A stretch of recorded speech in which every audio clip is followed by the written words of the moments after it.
నమస్కారం D news కి స్వాగతం. నేను మీ మహంతి. ముందుగా నాటి ముఖ్యాంశాలు.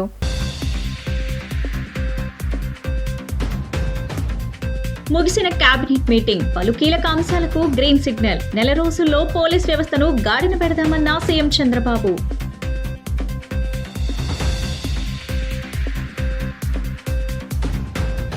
ఇంటర్ విద్యపై అధికారులతో సమీక్ష చేసిన మంత్రి నారా లోకేష్. ప్రతి మండల కేంద్రంలో ప్రభుత్వ జూనియర్ కాలేజ్ ఏర్పాటు చేసే దిశగా చర్యలు చేపడతామని స్పష్టం.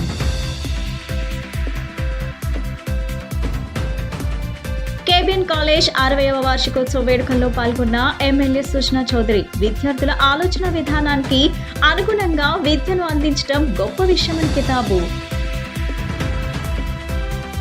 నెల రోజుల్లో పోలీస్ వ్యవస్థను గాడిన పెడతామని సీఎం చంద్రబాబు మంత్రులతో అన్నారు. సోషల్ మీడియాలో అసత్య పోస్టులను ఇకపై ఉపేక్షించేదే లేదన్నారు. మంత్రివర్గ సమావేశం ముగిసిన తర్వాత రాజకీయ అంశాలపై అమాతుల్యతో చంద్రబాబు చర్చించారు.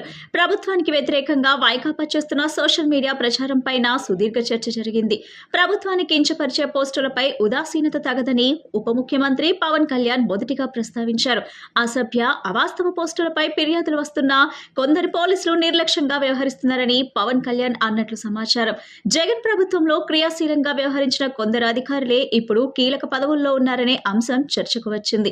కొంతమంది అధికారుల తీరుల వల్ల ప్రభుత్వానికి చెడ్డ పేరు వస్తుందని మంత్రులు సీఎం దృష్టికి తీసుకువెళ్లారు. పలు జిల్లాల ఎస్పీలు మంత్రుల ఫోన్లకు సరిగా స్పందించకపోవడం లేదని తెలిసింది.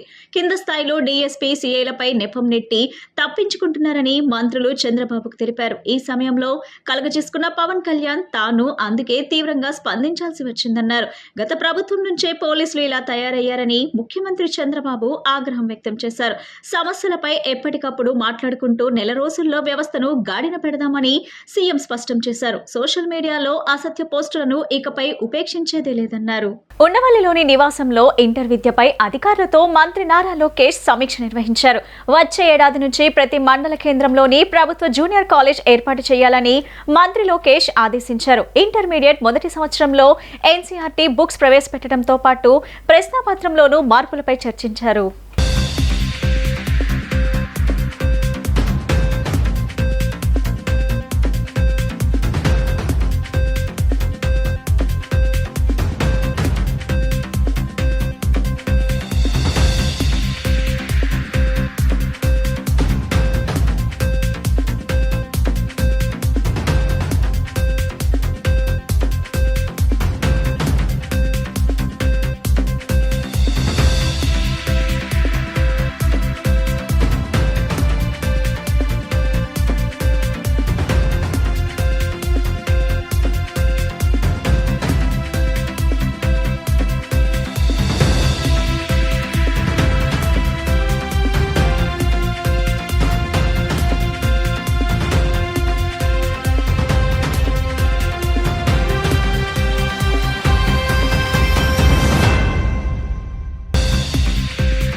నేటి తరం విద్యార్థుల ఆలోచన విధానానికి అనుగుణంగా సరికొత్త ఆవిష్కరణలకు నాంది పలుకుతూ విద్యను అందించడం ద్వారా విద్యా వ్యవస్థను బలోపేతం చేయవచ్చునని పశ్చిమ నియోజకవర్గం శాసనసభ్యులు ఎలమంచిలి సత్యనారాయణ అన్నారు.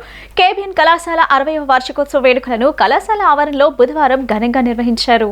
ఈ కార్యక్రమానికి పశ్చిమ ఎమ్మెల్యే సుష్నా చౌదరి ముఖ్య అతిథిగా పాల్గొని జ్యోతి ప్రజ్వలన చేశారు. ఈ సందర్భంగా ఆయన మాట్లాడుతూ కేబిఎన్ కళాశాల 6 దశాబ్దాల సుదీర్ఘ ప్రస్థానం ఎంతో మంది విద్యార్థుల భవిష్యత్తును మార్చిందన్నారు.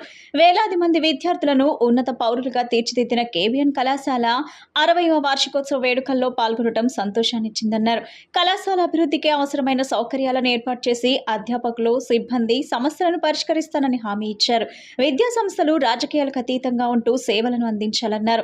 మారుతున్న కాలానికి అనుగుణంగా అధ్యాపకులు కూడా మారుతూ భవిష్యత్ ప్రణాళికలను రూపొందించుకోవాలన్నారు. పేద విద్యార్థులకు సహకారం అందిస్తూ కుల, మత, వర్గ భేదాలు లేకుండా అధ్యాపకులందరూ సమిష్టిగా విద్యా వ్యవస్థను బలోపేతం చేయాలన్నారు. పశ్చిమలో విద్యా వ్యవస్థను బలోపేతం చేయడానికి ఎంప్లాయ్మెంట్, ఎంటర్‌ప్రెన్యూర్‌షిప్, ఎడ్యుకేషన్ అనే నూతన కార్యక్రమాన్ని విజయ్ దీపం పేరిట ప్రారంభించామన్నారు. విద్యార్థులందరూ క్రమశిక్షణ, హార్డ్ వర్క్ తో పాటు స్మార్ట్ వర్క్ చేయటం అలవర్చుకోవాలన్నారు. 60 ఏళ్లుగా దేదీప్యమానంగా వెలుగుతూ కళాశాల అభివృద్ధిని తమ భుజస్కంధాలపై మోస్తున్న SKPV Hindu high school committee general secretary and correspondent Gopisetti Mallayya, Tunigunta Srinivas మరియు అడ్మినిస్ట్రేటివ్ ఆఫీసర్ ప్రిన్సిపల్ వి నారాయణరావులను అభినందించారు. అడ్మినిస్ట్రేటివ్ ఆఫీసర్ వి నారాయణరావు మాట్లాడుతూ 12,000 మంది విద్యార్థులతో 300 మంది సిబ్బందితో కేబిఎన్ కళాశాల దేదీప్యమానంగా వెలుగుతుందన్నారు. 6 దశాబ్దాలుగా కేబిఎన్ కళాశాల అంచెలంచెలుగా ఎదుగుతూ ఎన్నో వేల మంది విద్యార్థుల భవిష్యత్తును తీర్చిదిద్దటంలో ప్రముఖ పాత్ర పోషించిందన్నారు. కళాశాల అభివృద్ధికి సహకరిస్తున్న కమిటీ పెద్దలందరికీ ప్రత్యేక ధన్యవాదాలు తెలియజేశారు. కార్యక్రమంలో ఎస్కేపీవీ హిందూ హై స్కూల్ అధ్యక్షులు T Seshayya, correspondent Gopisetti Mallayya, secretary Tunigunta Srinivas, principal U Umamaheswararao, vice principal M Venkateswararao, Annam Ramakrishnarao, AP Aryavysya సంఘం అధ్యక్షులు కొత్తపల్లి సుబ్బరాయుడు, అధ్యాపకులు, విద్యార్థులు హాజరై వార్షికోత్సవ వేడుకలను విజయవంతం చేశారు. టెక్నాలజికల్ డెవలప్మెంట్స్ అన్ని చేస్తా ఉన్నారు, అన్ని బాగానే ఉన్నాయి. నాకున్న కొద్ది నాలెడ్జ్ ప్రకారం 100 మంది మెంబర్స్ ఉన్నారని విన్నాను. 200 మంది మెంబర్స్ ఉంటే న్యాచురల్గా ఇలాంటి ఇన్స్టిట్యూషన్స్ ఇందాక నారాయణరావు గారు చెప్పినట్లు 100 సంవత్సరాలు తర్వాత కూడా, అంటే స్టాన్ఫర్డ్ కానీ హార్వర్డ్ కానీ అమెరికాలో బాగా డెవలప్ అయిన దేశం కింద మనం పరిగణిస్తాం. కాబట్టి అలాంటి దేశాల్లో ఉన్న విద్యా సంస్థలు ఏవైనా యూనివర్సిటీస్ అవన్నీ కూడా పెరగడానికి గల కారణం ఏంటంటే, నేను చదువుకున్న కాలేజ్ ఉంది అమెరికా దాకా ఎందుకు, కోయంబత్తూరులో పిఎల్సి కాలేజ్ ఆఫ్ టెక్నాలజీ అని చదువుకున్న దాంట్లోనే. ఆ కాలేజ్ కూడా ఇప్పుడు పెట్టి 70 సంవత్సరాలు 80 సంవత్సరాలు అయింది. అయితే ఆ కాలేజీ ఆయన పిఎస్ గోవిందరాజు నాయుడు గారని ఆయన స్థాపించారు. ఆయనకి 4 కుమారులు అయితే 5వ సంతానం కింద ఈ ట్రస్ట్ని పెట్టి ఉన్న ఆస్తి మొత్తాన్ని కూడా 1/5 వాళ్ళకి ఇచ్చి దాని నుంచి నడిపించి దానికి ఒక రాజ్యాంగం రాశారు, కాన్స్టిట్యూషన్. ఆ కాన్స్టిట్యూషన్ ప్రకారం ఎన్ని తరాలు మారినా కూడా వారు ఎంతవరకు చేయగలరు, ఎంతవరకు చేయకూడదు, ప్రజల గురించి, రాబోయే స్టూడెంట్స్ గురించి బాగా ఉపయోగపడాలంటే దానికంటూ ఒక రూల్స్ అండ్ రెగ్యులేషన్స్ నిర్ధారించారు. గవర్నింగ్ కౌన్సిల్ ఏంటి, గవర్నింగ్ కౌన్సిల్ అంటే ఎలా చేయాలి, యాక్చువల్గా ఆపరేషన్స్ మేనేజ్మెంట్ ఎవరు, గవర్నింగ్ కౌన్సిల్ పాలసీ డెసిషన్ ఎవరు తీసుకుంటారు ఏంటని, ఇలాంటి గొప్ప ఇన్స్టిట్యూషన్స్ బాగా పైకి రావాలి, అభివృద్ధి చెందాలి అని అంటే నా ఉద్దేశం ప్రకారం డెలిగేషన్ ఆఫ్ పవర్స్ బాగా చక్కగా చేసుకుంటే ఇంకా అభివృద్ధి బాగా జరుగుద్ది. కూటమి ప్రభుత్వం విద్యుత్ ఛార్జీలను పెంచుతున్నందుకు నిరసనగా 3 రోజుల పాటు రాష్ట్ర వ్యాప్తంగా ఆందోళన నిర్వహిస్తున్నట్లు పీసీసీ చీఫ్ వైఎస్ షర్మిల తెలిపారు. 5 నెలల పాలనలోనే చంద్రబాబు ప్రజలకు చుక్కలు చూపిస్తున్నారని మండిపడ్డారు. ఇది హై వోల్టేజ్ షాక్ కాకపోతే మరి ఏమిటని ఆమె ప్రశ్నించారు. విద్యుత్ ఛార్జీల పెంపును వ్యతిరేకిస్తూ కాంగ్రెస్ పార్టీ ఆధ్వర్యంలో ధర్నా చౌక్ నందు ధర్నా నిర్వహించారు.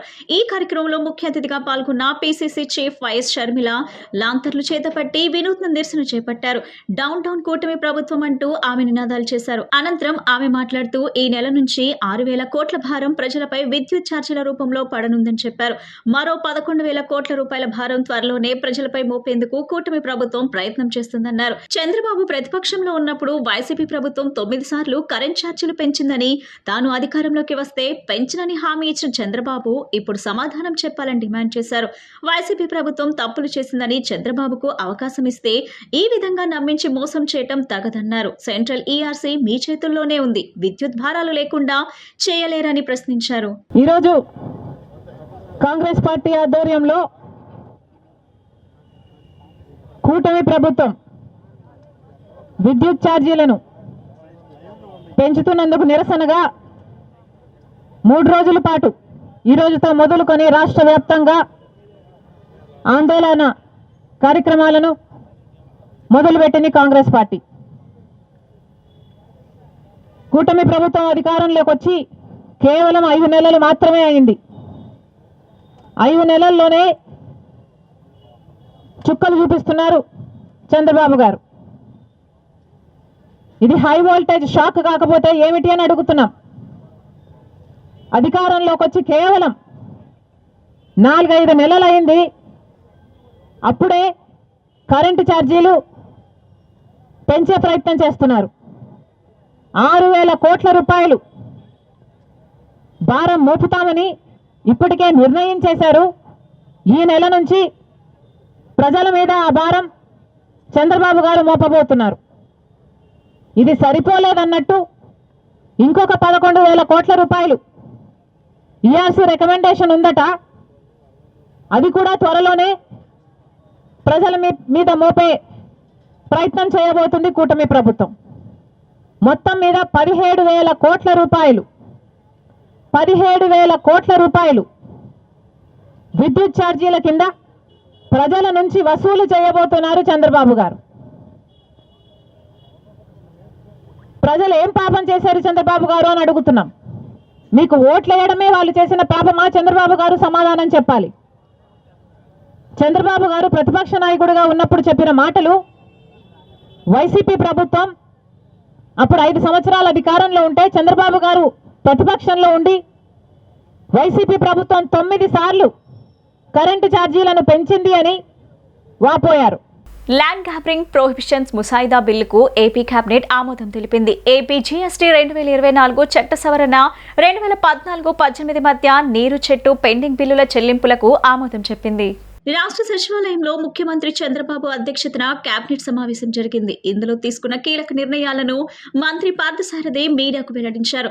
ఏపీ డ్రోన్ పాలసీకి కేబినెట్ ఆమోదం తెలిపిందన్నారు. 1000 కోట్ల పెట్టుబడుల సాధనే లక్ష్యంగా ఈ పాలసీ తీసుకొచ్చారు.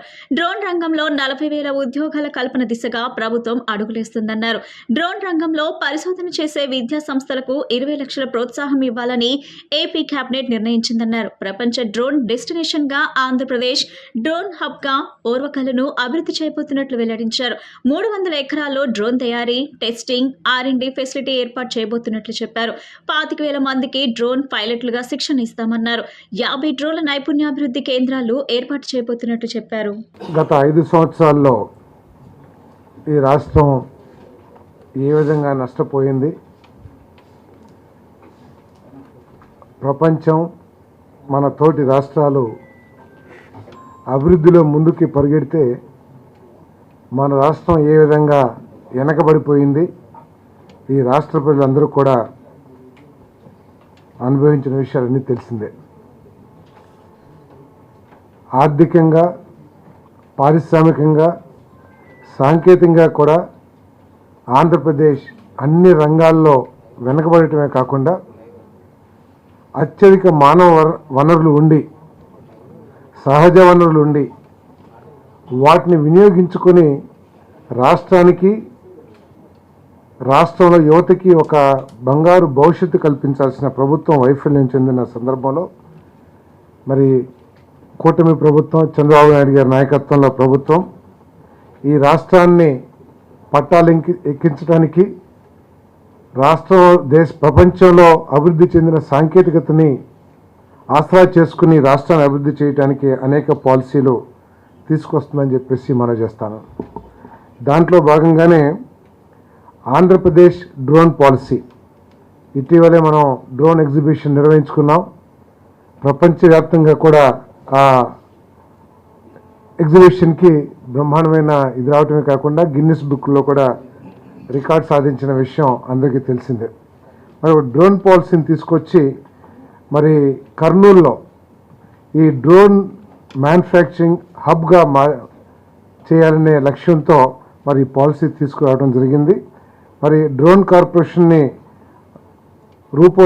ఒక డ్రోన్ కార్పొరేషన్ ఏర్పాటు చేసి ప్లగ్ అండ్ ప్లే విధానంలో డ్రోన్ డెవలప్మెంట్, ట్రైనింగ్, తయారీ కేంద్రాన్ని కర్నూలులో స్థాపించడానికి నిర్ణయం తీసుకుంటూ జరిగిందని చెప్పేసి మనం చేస్తాం. దీని ద్వారా 1000 కోట్ల రూపాయల పెట్టుబడులు, అదేవిధంగా 3,000 కోట్ల రూపాయలు రాబడి వస్తుందని చెప్పేసి భావిస్తా ఉన్నాం. ఆల్ ఇండియా కాపు ఫెడరేషన్ 3వ వార్షికోత్సవం సందర్భంగా సేవా కార్యక్రమాలు నిర్వహించారు. అనారోగ్య సమస్యలు ఉన్న వారికి ఉచితంగా మందులు, విద్యార్థులకు స్టీల్ ప్లేట్లు, మహిళలకు చీరలు పంపిణీ చేశారు. ఆల్ ఇండియా కాపు ఫెడరేషన్ ఆధ్వర్యంలో వివేకానంద స్కూల్ పిల్లలకు స్టేట్ ఆర్గనైజేషన్ సెక్రటరీ అలా తారక రామారావు స్టీల్ ప్లేట్లు పంపిణీ చేశారు. ఫెడరేషన్ 3వ వార్షికోత్సవం సందర్భంగా సెంట్రల్ ఎమ్మెల్యే బోండా ఉమా ఆదేశాలతో వివేకానంద స్కూల్ నందు రామారావు ఆధ్వర్యంలో పలు సేవా కార్యక్రమాలు చేశారు. కార్యక్రమాన్ని ఉద్దేశించి TDP floor leader Nelibandla Balaswamy అల్ల తారక రామారావు మాట్లాడుతూ గతంలో కూడా అనేక సేవా కార్యక్రమాలు చేశామన్నారు. హెల్త్ ప్రాబ్లం ఉన్న వారికి మెడిసిన్, పిల్లలకు న్యూట్రిషన్ ఫుడ్, మహిళలకు చీరలు, రైస్, దుప్పట్లు ఆర్థిక సహాయం చేశామన్నారు. రాబోయే రోజుల్లో కూడా ఫెడరేషన్ ద్వారా అనేక సేవా కార్యక్రమాలు బోండా ఉమా ఆశీస్సులతో చేస్తానని చెప్పారు. పిల్లలు మంచి చదువులు చదివి ఉన్నతమైన పొజిషన్లో ఉండాలని కోరారు. ఈ కార్యక్రమంలో planning commission director, Kapu corporation ex MD Kotla Sivasankar, Nellibandla Balaswamy, TDP floor leader Malladi Lakshmi, Alimilli Srinivasarao, Poturaju Seshagiri, Eswar, Sultana, Shruti, Erubothu Ramarao, Lakshmi, Srinivasarao, Bhanu తదితరులు పాల్గొన్నారు.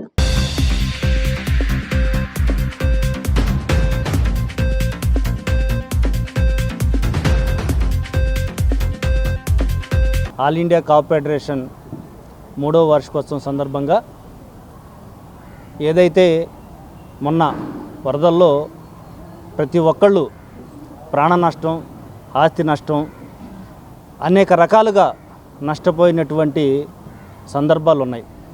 అదేవిధంగా ఈ 58వ డివిజన్ వివేకానంద స్కూల్లో ఉన్నటువంటి విద్యార్థులు వారికి మధ్యాహ్నం భోజనం చేయటానికి ఏవైతే ప్లేట్లు, గ్లాసులు ఉన్నాయో అవి పూర్తిగా పోవటం జరిగింది.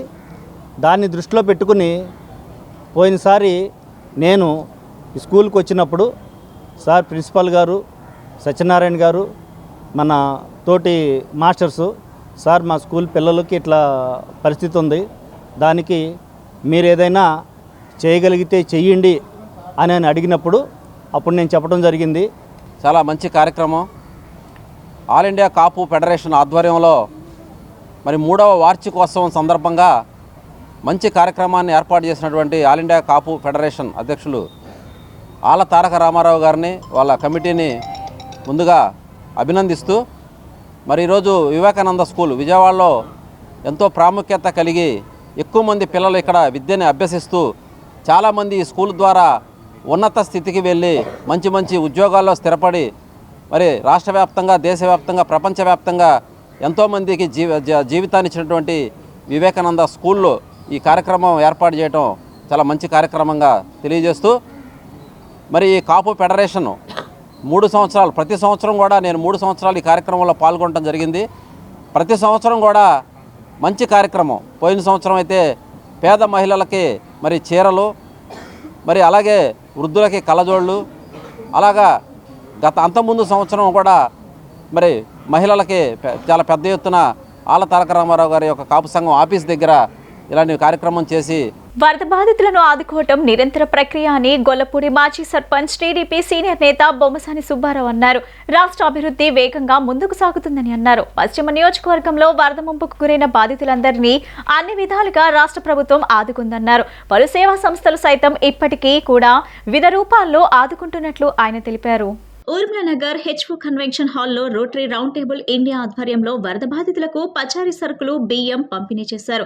ఈ కార్యక్రమంలో ముఖ్య అతిథిగా పాల్గొన్న సుబ్బారావు మాట్లాడుతూ సృజన ఫౌండేషన్ మరియు సేవా సంస్థల ఆధ్వర్యంలో పశ్చిమ నియోజకవర్గంలోని వరద బాధితులందరినీ అన్ని విధాలుగా ఇప్పటికీ ఆదుకున్నాయన్నారు.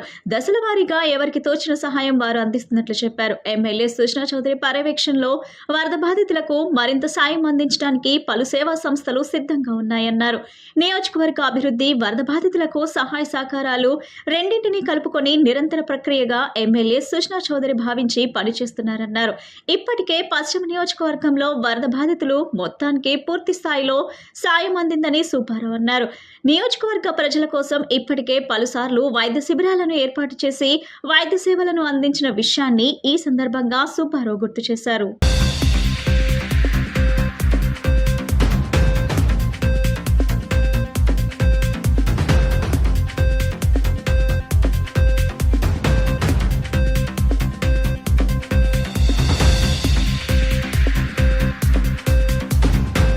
బుడమేరు వరద బాధితుల సహాయార్థం మరలా ఇంకొకసారి round table youth SBI cards వారి యొక్క సహకారంతో 45వ డివిజన్ ప్రాంతంలో సితారా థియేటరు, బ్రహ్మయ్య నగరు, ఈ చుట్టుపక్కల ప్రాంతాల్లో ఉన్నటువంటి పేద ప్రజలకు 300 మందికి పచారీ సరుకులు, బియ్యం ఇవ్వటం జరిగింది. వారు రౌండ్ టేబుల్ వారి ఆధ్వర్యం, ఎస్బీఐ కార్డ్స్ వారు రౌండ్ టేబుల్ వారు కలిసి గొల్లపూడి కృష్ణా నదీ పరివాహకంలో ఉన్నటువంటి అగ్నికుల క్షత్రియుల కుటుంబాలకి బట్టలు, పచారీ సరుకులు, అట్లానే జక్కంపూడి కాలనీలో 2000 మంది, 43వ డివిజన్లో ఉన్నటువంటి ఊర్లా నగర్ ప్రాంతం వారికి 1600 మందికి, సెంట్రల్ కాన్స్టిట్యున్సీలో 1000 మందికి, సుమారు 5400 మందికి పచారీ సరుకులు, రేషన్ బియ్యం ఇవ్వటం జరిగింది. అట్లానే దోమతెరలు, బట్టలు, ఎన్నో రకాల వస్తువులు తీసుకొచ్చి ఆ యూత్ మొత్తం ఈ ప్రాంతంలో సహకారం చేయటం జరిగింది. దానికి తోడ్పాటు మా మీద ఉన్నటువంటి నమ్మకం, పేదవారికి, మునిగిపోయినటువంటి వారికి ఇప్పిస్తామనే ఉద్దేశంతో మా దగ్గర రావటం, దానికి సున్యా చౌదరి గారి తోడ్పాటు, అట్లానే మైలవరం నియోజకవర్గ ఎమ్మెల్యే వసంత కృష్ణప్రసాద్ గారి యొక్క సహకారం, తోడ్పాటు మేమందరం కలిసి వారితో మాట్లాడి ఈ ప్రాంత ప్రజలకి ఇవ్వటం జరిగింది. ఈరోజు ముఖ్యంగా ఇంకొక కొద్దిసేపట్లో ఇప్పుడు రౌండ్ టేబుల్ వారు కార్యక్రమం అయిపోయింది. సున్యా ఫౌండేషన్ ద్వారా 45వ డివిజన్లో 300 మందికి కాకుండా ఇంకా 1400 మంది వచ్చారు, ఇంకా ఉన్నారు. వాళ్ళకు కూడా ఏం చేయాలో ఆలోచన చేస్తున్నాం. ఇంకొక 1400 కుటుంబాలకి ఈ పూట సున్యా చౌదరి గారి ఆధ్వర్యంలో ఏర్పాటు చేయడం జరిగింది. విద్యావంతులకు ఉద్యోగ అవకాశాలు దక్కాలంటే అది టీడీపీ ప్రభుత్వంతోనే సాధ్యమని ఎమ్మెల్యే గద్దె రామ్మోహన్ తనయుడు గద్దె క్రాంతి కుమార్ తెలిపారు. బుధవారం విజయవాడలో ఎమ్మెల్సీ ఓటర్ల నమోదు కార్యక్రమాన్ని ప్రారంభించారు. పట్టభద్రులు ఓటరుగా నమోదు చేసుకుని ఎమ్మెల్సీ ఎన్నికల్లో ఓటు వేయాలని సూచించారు. మంత్రి లోకేష్ వారం రోజుల పాటు అమెరికాలో పర్యటించి 1,40 కోట్ల మేర పెట్టుబడులు తీసుకొస్తున్నారని అన్నారు.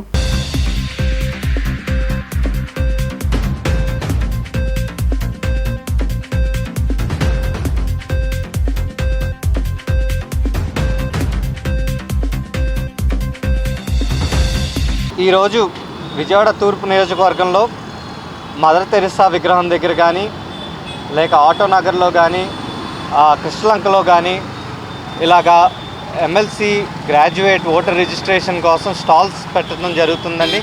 ఇది గత వారంగా జరుగుతూనే ఉంది. అప్లికేషన్స్ కూడా బాగా జోరుగా వస్తున్నాయి. అలాగే జనాలంతా కూడా ఇంకొంచెం టైం ఉంటే బాగుండేది అనుకుంటున్నారు. ఎందుకంటే వారంతా కూడా ఇప్పుడు ముందుకొచ్చి ఇలాగా ఓట్స్ రిజిస్టర్ చేసుకుని ఓటింగ్ వేయటానికి చాలా ఆతృతగా ఉన్నారండి. దాంతోపాటు ఇప్పుడు ప్రభుత్వం మారాక మెయిన్ ఆబ్జెక్టివ్ ఏంటంటే ఈ గ్రాడ్యుయేట్స్ అందరికీ కూడా ఉద్యోగ కల్పన చేయడానికి ప్రభుత్వం ముందుకు వస్తుంది. యాక్చువల్ గవర్నమెంట్ ఎజెండాలోనే 2,20 లక్షల ఉద్యోగాల దాకా ఈ 5 ఏళ్లలో క్రియేట్ చేయాలని చెప్పి ముందుకెళ్ళి మొన్న లోకేష్ గారు కూడా పర్యటన చేసి దాదాపుగా 1,40,000 కోట్ల ఇన్వెస్ట్మెంట్స్ తీసుకొస్తున్నారు. అలాగే అందరికీ కూడా ఉద్యోగం కల్పనే మొదటి ఆబ్జెక్టివ్. ఇప్పుడు జనాలకు కూడా పిలుపునిస్తున్నాము. ఈరోజే చివరి రోజు ఓట్ రిజిస్ట్రేషన్ కోసం. అందరూ కూడా తప్పకుండా వచ్చి వారి యొక్క డిగ్రీ కాపీ కానీ, ఆధార్ కార్డ్ కాపీ కానీ, లేక పాస్పోర్ట్ సైజ్ ఫోటో కానీ ఇవన్నీ కూడా మాకు అందజేయగలిగితే ఇవాళ ఈవినింగ్ లోపల మాకు ఎన్ని అప్లికేషన్స్ అయితే అన్ని అప్లికేషన్స్ అందజేయగలిగితే దాన్ని అప్లోడ్ చేసే బాధ్యత మాది. మా నియోజకవర్గంలో ఎంఆర్ఓల్ని, విఆర్ఓల్ని కూడా మేము నోటిఫై చేశాము. ఇలాగా ఇవాళ రాత్రి వరకు కూడా అప్లికేషన్స్ వస్తాయి. అన్నీ కూడా తీసుకుని మీరు ఆన్లైన్ చేయడానికి హెల్ప్ చేయండి. మేమందరం కూడా ఇక్కడ హెల్ప్ చేస్తున్నాము. మన విజయవాడ తూర్పు నియోజకవర్గంలో గద్దె యూత్ ఫోర్స్ అంతా కూడా ఎవరికి వారు వారి కంప్యూటర్స్తో ఆన్లైన్ చేయడానికి ముందుకొచ్చారు. అందరికీ ధన్యవాదాలు తెలియజేసుకుంటున్నాను. వరద ప్రభావిత ప్రాంత ప్రజల వాహనాల వివిధ ఆస్తి నష్టాలకు సంబంధించి బీమా క్లెయిమ్ల పరిష్కారంలో బీమా సంస్థలు చూపిన చొరవ ప్రశంసనీయమని, ఇప్పటికే 98.20% క్లెయిమ్ల పరిష్కారం పూర్తయిందని, మిగిలిన కొద్దిపాటి క్లెయిమ్లను కూడా త్వరితగతిన పరిష్కరించాలని బీమా సంస్థలకు జిల్లా ఇన్ఛార్జ్ కలెక్టర్ డాక్టర్ నిధి మీనా సూచించారు. బుధవారం జిల్లా కలెక్టరేట్ శ్రీ పింగళి వెంకయ్య సమావేశ మందిరంలో జిల్లా ఇన్ఛార్జ్ కలెక్టర్ నిధి మీనా, డిఆర్ఓ ఎం లక్ష్మీ నరసింహతో కలిసి బీమా సంస్థల ప్రతినిధులతో సమావేశం నిర్వహించారు. బీమా సంస్థల వారీగా నమోదైన క్లెయిమ్లు, పరిష్కరించిన క్లెయిమ్లు, ఇంకా మిగిలి ఉన్న క్లెయిమ్లపై చర్చించారు. ఈ సందర్భంగా ఇన్ఛార్జ్ కలెక్టర్ నిధి మీనా మాట్లాడుతూ 12,638 మోటార్ వాహనాల క్లెయిమ్లు, 2,821 ఆస్తుల క్లెయిమ్లతో కలిపి మొత్తం 15,459 క్లెయిమ్లు నమోదు కాగా 605 ఉపసంహరణ, 325 తిరస్కరణకు గురైన క్లెయిమ్లు పోను 14,529 నికర క్లెయిమ్లో ఆన్ అకౌంట్, అండర్ ఆక్షన్తో సహా 98.20% క్లెయిమ్ల సెటిల్మెంట్ చేయడం జరిగిందన్నారు. బీమా క్లెయిమ్ల పరిష్కారంపై గౌరవ ముఖ్యమంత్రి తొలి నుంచి ప్రత్యేకంగా దృష్టి సారించారని, ఎలక్ట్రిక్ వాహనాల విడిభాగాలు లభ్యత తక్కువగా ఉండటం, అటాచ్మెంట్ రుణాలు, ఆర్సీ క్యాన్సిలేషన్ తదితరుల వల్ల కొన్ని క్లెయిమ్లు పెండింగ్లో ఉన్నాయని, వీటిని త్వరితగతిన పరిష్కరించి సెటిల్మెంట్ ప్రక్రియను పూర్తి చేయాలని నిధి మీనా సూచించారు. సమావేశంలో motor vehicle inspector R Praveen, GMDIC B Sambaiah, వివిధ బీమా కంపెనీల ప్రతినిధులు హాజరయ్యారు. రజకులకు అన్ని రంగాల్లో అభివృద్ధి చెందే విధంగా చంద్రబాబు చర్యలు చేపట్టాలని ఆంధ్రప్రదేశ్ రజక సేవా సంఘం రాష్ట్ర అధ్యక్షులు కేతిగుట్ల సుబ్బారాయుడు కోరారు. ప్రెస్ క్లబ్ లో ఏర్పాటు చేసిన విలేకరుల సమావేశంలో ఆయన మాట్లాడుతూ, గత వైసీపీ ప్రభుత్వం తమకు అన్యాయం చేసిందని చెప్పారు. స్వాతంత్ర్యం వచ్చి 75 సంవత్సరాలు దాటుతున్నా తమ కులస్తులు ఇప్పటికీ పూర్తి స్థాయిలో అభివృద్ధి చెందలేదన్నారు. అనేక చోట్ల దాడులు జరుగుతున్నాయని ఆవేదన వ్యక్తం చేశారు. ఆర్థికంగా చేయూతనిస్తే తమ ఎదుగుదల సాధ్యమవుతుందని చెప్పారు.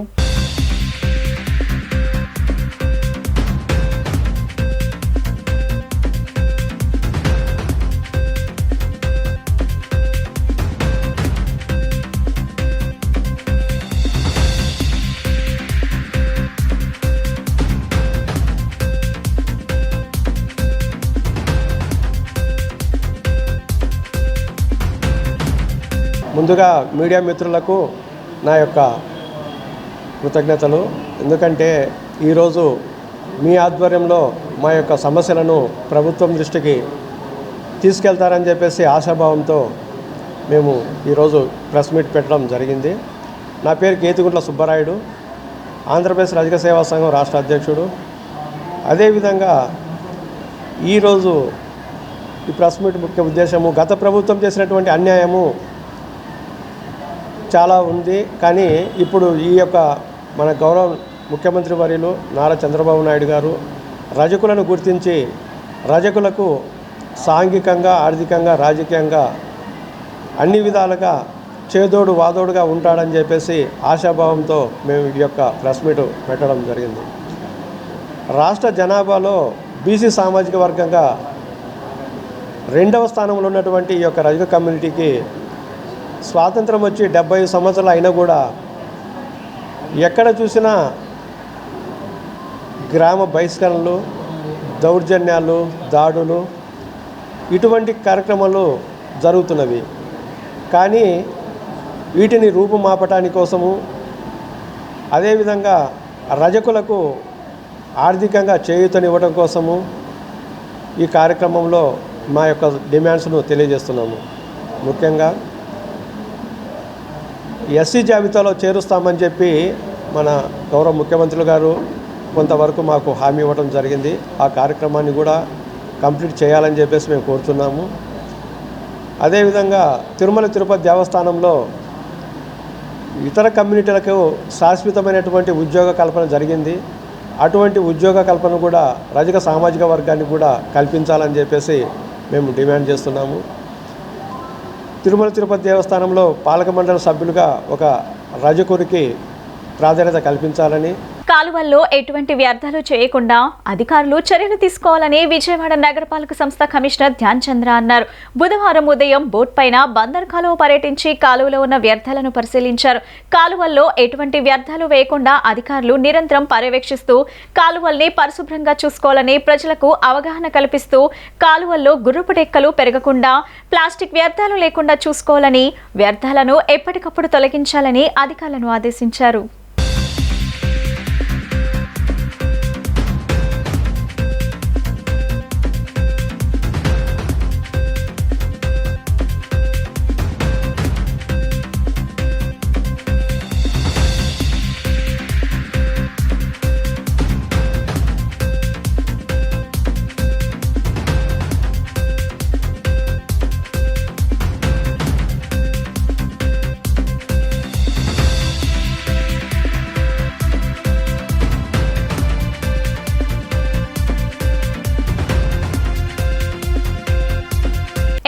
సర్కార్ ప్రజలను మోసం చేసిందని, విద్యుత్ సర్దుబాటు ఛార్జీల పేరుతో ప్రజలను పోటు పొడిచిందని సిపిఎం కార్పొరేటర్ బోయ సత్యబాబు అన్నారు.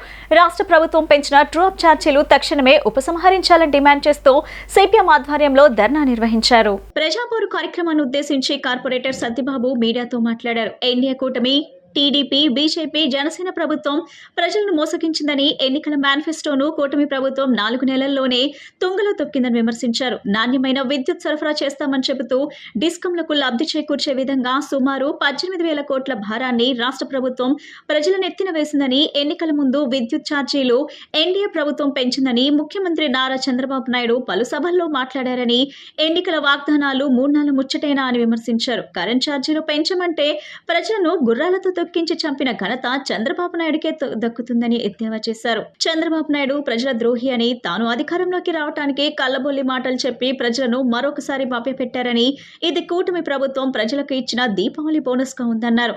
ఎన్డీఏ ప్రభుత్వానికి, చంద్రబాబు నాయుడుకి నిజంగా చిత్తశుద్ధి ఉంటే డిస్కౌంట్లకు చెల్లించవలసిన 18,000 కోట్ల రూపాయలను ప్రజల మీద భారం మోపకుండా రాష్ట్ర ప్రభుత్వమే భరించి ప్రజలకు నాణ్యమైన విద్యుత్ను అందించేందుకు చర్యలు చేపట్టాలని, తాను అధికారంలోకి రావడానికి అనేక రకాల వాగ్దానాలు చేసి నేడు చేసిన వాగ్దానాలను అమలు చేసే ధైర్యం లేక ప్రజల మీద భారాలు మోపటం ఎన్డీఏ కూటమి పెద్దలకు తగదని హితవు పలికారు. చంద్రబాబు నాయుడు ప్రభుత్వం అధికారంలో రాకముందు గత ప్రభుత్వం జగన్మోహన్ రెడ్డి కరెంటు ఛార్జీలతో బాధుడు, మా ప్రభుత్వం వస్తే నయా పైసా కరెంటు ఛార్జీలు పెంచాం, తగ్గిస్తాం, అవినీతి పరుల నుంచి కక్కిస్తాం అని చెప్పినటువంటి ముఖ్యమంత్రి చంద్రబాబు నాయుడు, నువ్వు మాట మీద నిలబడే ముఖ్యమంత్రివా, మాట తప్పి మోసం చేసే ముఖ్యమంత్రివా?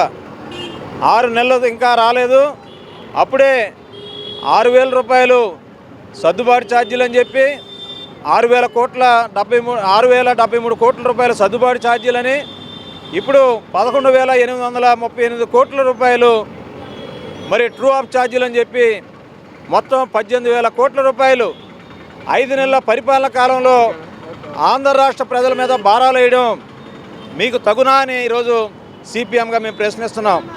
మీరు ప్రజలకు ఇచ్చిన మాటనే నిలబెట్టుకుంటారా, లేదు ప్రజల్ని వంచేస్తున్నారా? గత జగన్మోహన్ రెడ్డి బాటలోనే మీరు ప్రయాణం చేస్తున్నారు. మీరు మోడీ మెప్పు కోసం, ఆదాని, అంబానీ, జిందాల్ కంపెనీల లాభాల కోసం ఆంధ్ర రాష్ట్ర ప్రజల్ని బలిపశువులు చేస్తారా? ఈ కరెంటు ఛార్జీల భారాలు గతంలో మరి బషీర్బాగ్ ఉద్యమంతో గతంలో మీరు పీఠాలు కదిలిన విషయం మర్చిపోకండి చంద్రబాబు నాయుడు గారు. అటువంటి విద్యుత్ ఉద్యమం మరలా రాబోతుంది. మరోవైపు ఈ మోడీ ప్రభుత్వం 3వసారి అధికారంకి వచ్చిన తర్వాత ఏ ఒక్క ధరలు తగ్గలేదు. అన్ని రకాల ధరలు, నిత్యావసర ధరలు ఆకాశాన్ని అంటుతున్నాయి. ఈయన పరిపాలన కాలంలో ఉద్యోగాలు లేవు. ఈయన పరిపాలన కాలంలో పసిపిల్లలకి, మహిళలకి రక్షణ లేదు. ఇటువంటి దుర్మార్గమైనటువంటి ప్రజా వ్యతిరేకమైనటువంటి విధానాలకు నిరసనగా, అలాగే ఈ రాష్ట్రంలో ఈ తెలుగుదేశం ప్రభుత్వం తీసుకొచ్చినటువంటి విద్యుత్ భారాలకు వ్యతిరేకంగా ఈ రోజు నుండి నవంబర్ 14 వరకు రాష్ట్ర వ్యాప్తంగా ప్రజాపోరు కార్యక్రమం జరుగుతుంది. వార్తలు ముగించే ముందు ముఖ్యాంశాలు మరోసారి.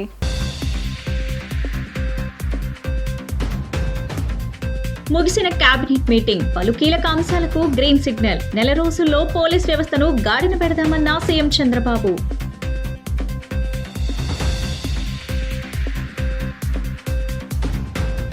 ఇంటర్ విద్యపై అధికారులతో సమీక్ష చేసిన మంత్రి నారా లోకేష్. ప్రతి మండల కేంద్రంలో ప్రభుత్వ జూనియర్ కాలేజ్ ఏర్పాటు చేసే దిశగా చర్యలు చేపడతామని స్పష్టం.